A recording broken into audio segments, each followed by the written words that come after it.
The Birmingham Open had given the world exactly what it had been waiting for.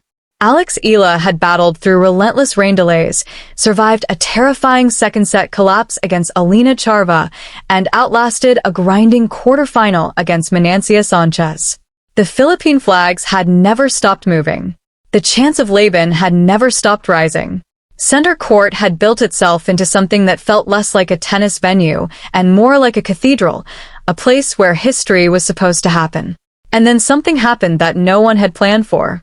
In the narrow window between the final point and the trophy presentation, in front of 25,000 people, something so strange and so completely impossible unfolded that the entire stadium froze. The cameras caught every second. Within hours, the footage had detonated across the internet. 100 million views. Trending in 12 countries. What was this moment? What really happened at the Birmingham Open that sent the tennis world into collective disbelief? And why is it already being called the most unforgettable image of the entire grass season? Birmingham, England. June 7th, 2026. Edgbaston Priory Club. Center court. The stage had been built for something historic. Alex Eala, top seed, the pride of Filipino tennis, a player who had spent years fighting her way toward moments exactly like this one, stood just one match away from her second WTA 125 title. Across the net stood Nicola Bartůňová of the Czech Republic. Not just an opponent, a former doubles partner. Someone with whom Eala had shared a painful first-round doubles exit just 6 days earlier. The crowd had packed every seat center court had to offer. 25,000 people. Many of them had crossed oceans to be here. Philippine flags filled the stands from corner to corner, moving in waves. The chant of Laban rolled through the stadium in cycles, building, cresting, and falling only to build again, louder each time, as if the collective will of a nation was pouring itself into that single English afternoon. The tension was unlike anything Eala had faced since her Miami Open semi-final run. The stakes were unmistakable. Everyone in the stadium could feel it pressing down on them. The first set refused to offer either player a comfortable lead. Eala and Bartůňová traded breaks in a rhythm that suggested two players who knew each other almost too well, the kind of intuitive understanding that comes from having practiced together, planned together, competed alongside each other. Every rally carried a kind of quiet familiarity, even as both players competed with everything they had. The set remained locked until the most damaging moment arrived. At 5-5, Bartůňová struck. A clean break. She held serve. The set went to the Czech, 7-5, and for the first time all afternoon, the Philippine flags slowed their waving. The second set opened in the worst possible way for Eala. Bartůňová broke immediately in the opening game and pressed forward with confidence. The Czech coach leaned toward the court from his seat, sensing something shifting. But Eala had been in deeper trouble before, down 2-5 to Charva in the second round, and she had refused to break then. She refused to break now. She broke back at once to level at 1-1, then steadily redirected the entire momentum of the match. 4 of the next 5 games fell her way. The second set closed 6-3 after just 38 minutes, and the Philippine flags rose again. Higher, louder, more insistent. The deciding set became something else entirely. Less a tennis match, more a test of human nerve. Eala's serve, historically among her more vulnerable weapons, transformed under pressure into something approaching a weapon. She saved 2 break points at 1-2. She fought from 0-30 down to break Bartůňová and move ahead 4-2. The crowd could feel the closing approach. But Bartůňová, hardened by 4 grueling matches across the week, refused to dissolve. She clawed her way back from 3-5 to 5-5, dragging the third set into a deadlock that drained the noise from the stands and replaced it with something quieter and more agonizing. Everything now balanced on a single knife's edge. Edgbaston Priory Club. Center court. 6:15 p.m. At 5-5 in the deciding set, with the championship suspended on a single point, Alex Eala walked to the baseline. Around her, 25,000 people held their breath collectively. The Philippine flags moved slowly now, anxious, uncertain, hope and dread pressed together in the same fabric. Eala bounced the ball once, twice. Her expression was locked inward. Whatever she was feeling, she wasn't showing it. Her first serve landed cleanly in the box. Bartůňová responded with depth, pushing the rally into a demanding, punishing 12-shot exchange. Neither player gave an inch. Then Eala read the moment, the way great champions read moments before anyone else in the building, and she stepped forward. She charged the net. An audacious move. An all-or-nothing declaration. Bartůňová stretched for the lob, reached beyond the limit of what her body could produce, and watched the ball drift just long. Advantage, Eala. And then, in the half-second silence that followed, the entire world stopped making sense. A figure separated itself from the crowd. No ball kid. No tournament official. No part of anything that was supposed to be happening on that court. A young man in a bright orange shirt vaulted over the barrier and sprinted directly onto center court, moving with a speed and recklessness that suggested he had been waiting for this exact moment and had chosen it deliberately. Security gave immediate chase. He was faster. He wove between stunned officials, slipped past the umpire's chair, cut through the player's area as if he had mapped the route in advance. The stadium erupted, not with anger, not yet, but with the particular chaos of 25,000 people simultaneously unable to process what their eyes were telling them. The players froze. Every camera in the building swung toward him. He reached the net. He stopped. He turned toward the stands. And then he pulled off his shirt. Painted in wide, bold letters across his bare chest were 4 words, "Alex, marry me." For one full second, a second that felt stretched into something longer, stranger, almost outside of time, center court went completely silent. Not the controlled silence of a serve. A deeper silence. The silence of 25,000 people discovering simultaneously that the reality they had been inhabiting for the past 2 hours had just been interrupted by something that had no category. Then security tackled him to the ground. He went down hard. Guards dragged him toward the tunnel immediately, efficiently, without ceremony. And in the moment his voice disappeared under the noise, the silence cracked open, and the stadium erupted. Not with outrage, not with fury. With disbelief, with cascading laughter, with the kind of chaotic, uncontrollable applause that comes when something so surreal happens in public that the only possible human response is to laugh and keep laughing. The broadcast booth struggled visibly. One commentator, reaching for words that weren't coming. Well, ladies and gentlemen, I've been covering tennis for 30 years. Rain delays, umpire disputes, racket-smashing outbursts. But I have never, not once, seen a marriage proposal during a championship point. His co-commentator laughed mid-sentence and simply couldn't stop. Edgbaston Priory Club. Center court. 6:18 p.m. The tunnel doors closed. His voice, "I love you, Alex," faded behind them. The court was clear again. But nothing felt the same. 25,000 people sat in the particular aftershock of having witnessed something they would spend years trying to describe accurately. The Philippine flags hung still. The chants of Laban had been replaced by whispers and nervous laughter spreading through the stands like a slow wave. Did that actually happen? One fan asked the person beside her, still covering her mouth.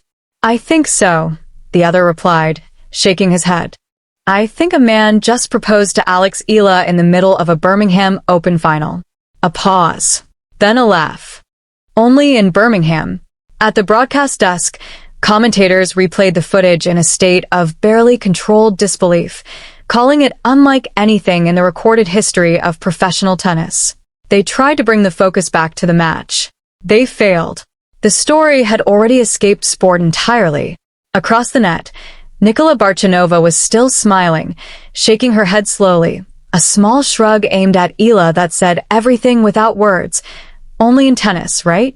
Eala allowed herself one brief smile in return, the first fracture in her championship composure.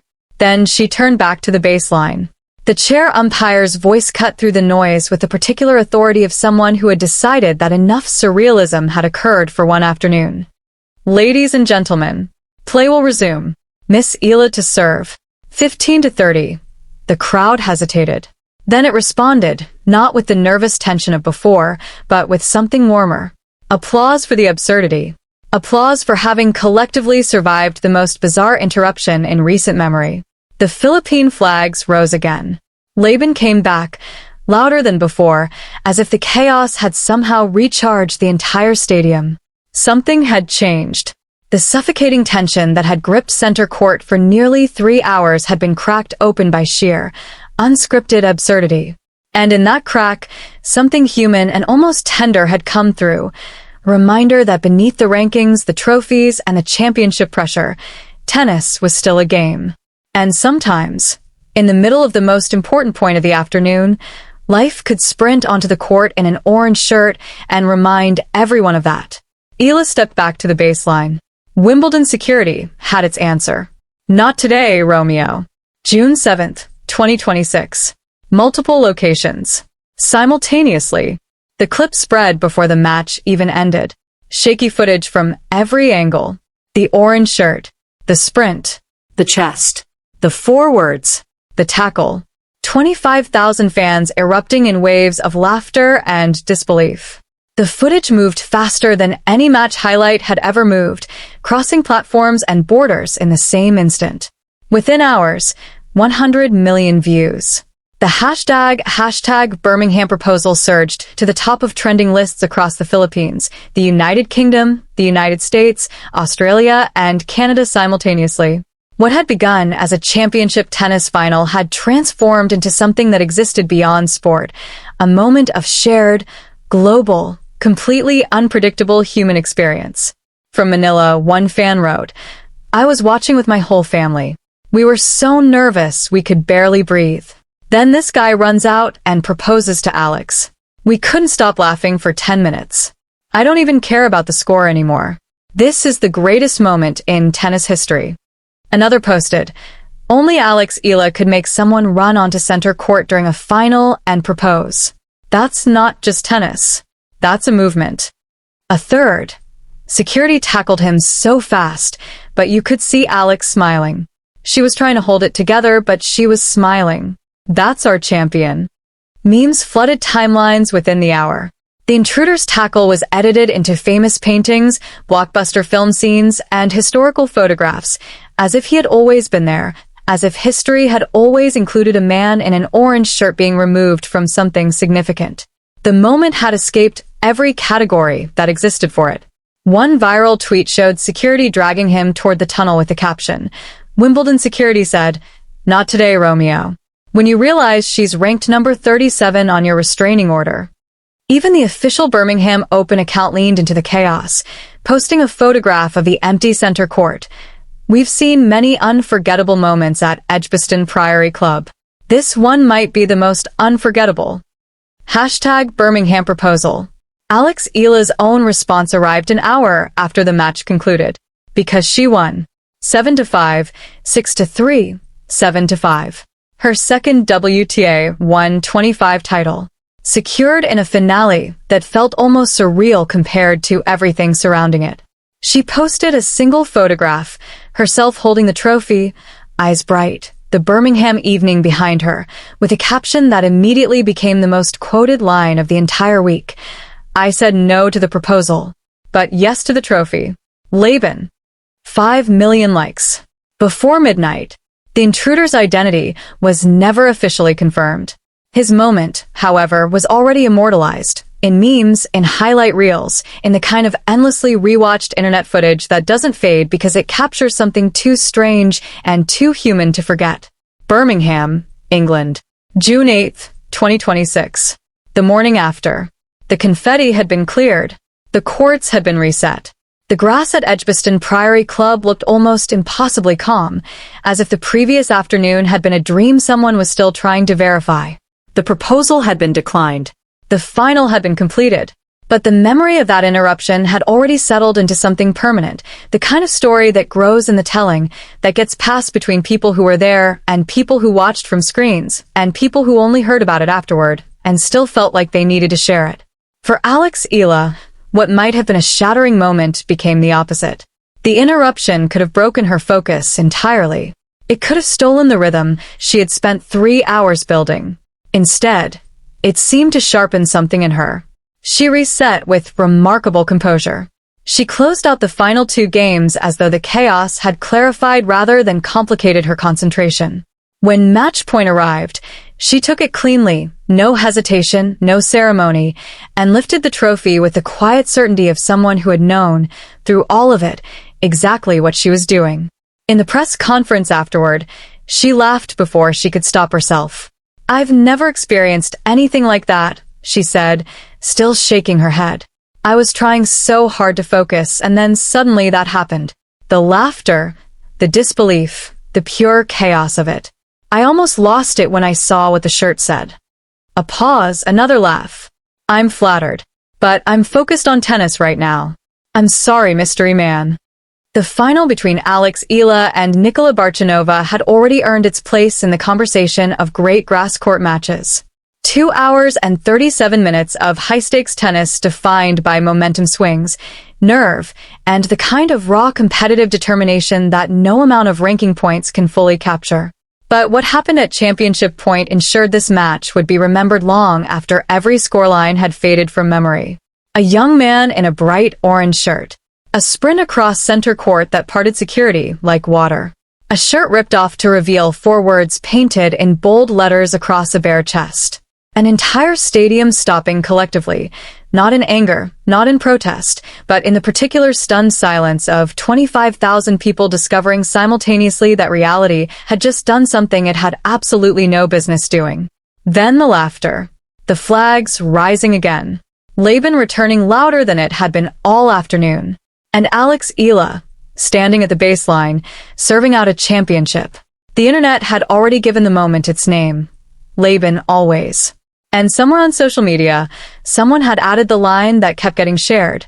Maybe next time she'll say yes. She won't. She was busy winning titles.